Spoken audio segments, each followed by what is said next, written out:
तो बोल रहा था बम फोड़ने वाला है। फोड़ दिया फुसकी बम। तुझे देखना है बॉम्ब कहाँ है? वहाँ देख।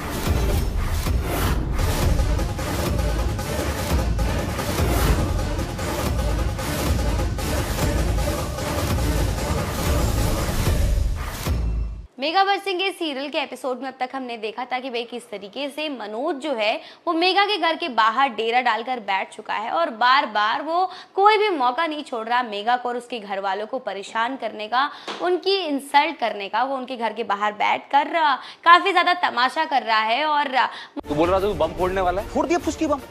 तुझे देखना है बॉम्ब कहाँ है? वहाँ देख।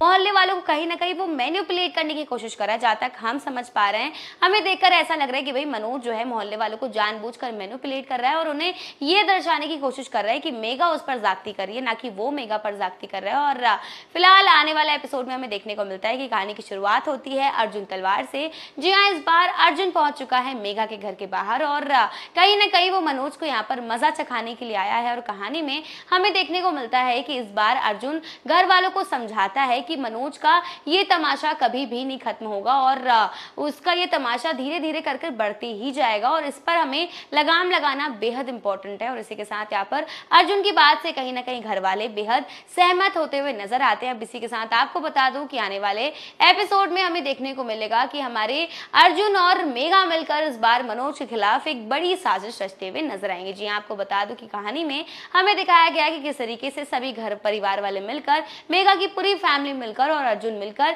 एक प्लानिंग प्लॉटिंग करते हैं मनोज के खिलाफ। और वो डिसाइड करते हैं कि अगर मनोज को हराना है तो उसके लेवल तक जाना होगा। किसी दुश्मन को हराने के लिए उसकी ही इतनी दुश्मनी निभानी होगी, तब जाकर ही वो कहीं रास्ते पर आएगा। अब यहाँ पर हमें देखने को मिलता है कि अर्जुन और मेगा ने मिलकर कुछ तो प्लानिंग की है, लेकिन वो प्लानिंग क्या है ये तो आने वाला वक्त ही बताएगा। इसी के साथ आने वाले कहानी में हमें देखने को मिलता है कि कोई तो बहुत कीमती चीज है जो अर्जुन और घर वाले उस चीज के बारे में बात करते हैं। अब ये देखकर वही मनोज बेहद कंफ्यूज है कि आखिर घर में चल क्या रहा है, घर में कोई तो खिचड़ी पक रही है। और इसी के साथ यहाँ पर जब छुप कर मनोज देखता है उन लोगों को तो वहां पर वो देखते हैं कि वो डांडिया होता है उस बॉक्स में और वो बेहद कंफ्यूज है कि आखिर घर में चल क्या रहा है। अब यहाँ पर आगे कहानी में हम देखते हैं कि मेगा और घर वाले नवरात्रि फंक्शन रखते हैं और इसी के साथ यहाँ पर जितना भी खर्चा है वो सारा का सारा मनोज पर डाल दिया जाता है। जी हाँ, यहाँ पर मेगा ने सारे बिल और सारे खर्चे जितने भी आ रहे हैं सब मनोज के नाम पर फाड़ दिए हैं। और अब यहाँ पर मेगा कह रही क्यों, तुम तो मेरे पति हो ना, अगर तुम मेरे पति हो तो मेरे खर्चे भी तुम ही उठाओगे। अगर तुम खर्चा नहीं उठा सकते तो सभी